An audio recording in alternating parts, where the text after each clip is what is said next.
there's quite a lot that's complementary between the previous talk about AI algorithms and chips and what I'm going to talk about.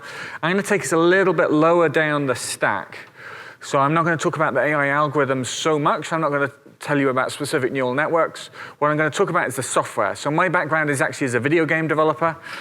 We did tools for developing video games, and people kept using them for artificial intelligence. So we've ended up becoming a company that actually has to solve these problems of safety, of how we take things like neural networks and machine vision algorithms and sensor fusion algorithms, and how you actually deliver them into actually driving a real car.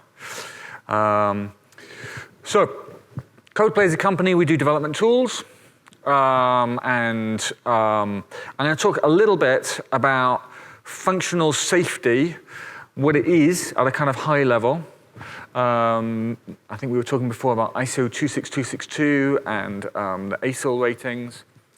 But then I'm going to talk a little bit about the automotive AI system and what it looks like, a little bit in terms of hardware architecture and the importance of using accelerators, like the graph core accelerator, for example, to be able to deliver the performance that we need.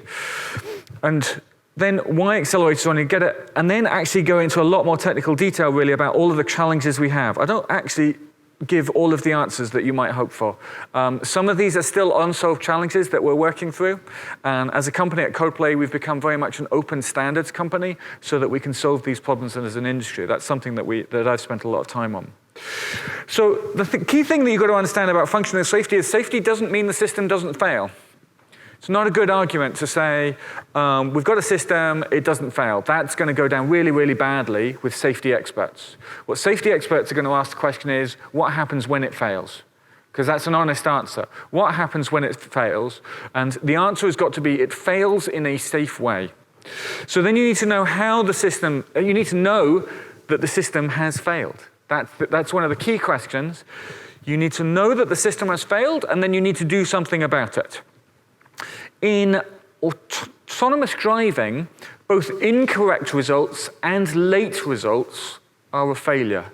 So detecting a pedestrian too late is bad, right? So timing becomes important. So often in software, we say, well, you can prove that we give you the right answer, but have you given it in the right amount of time?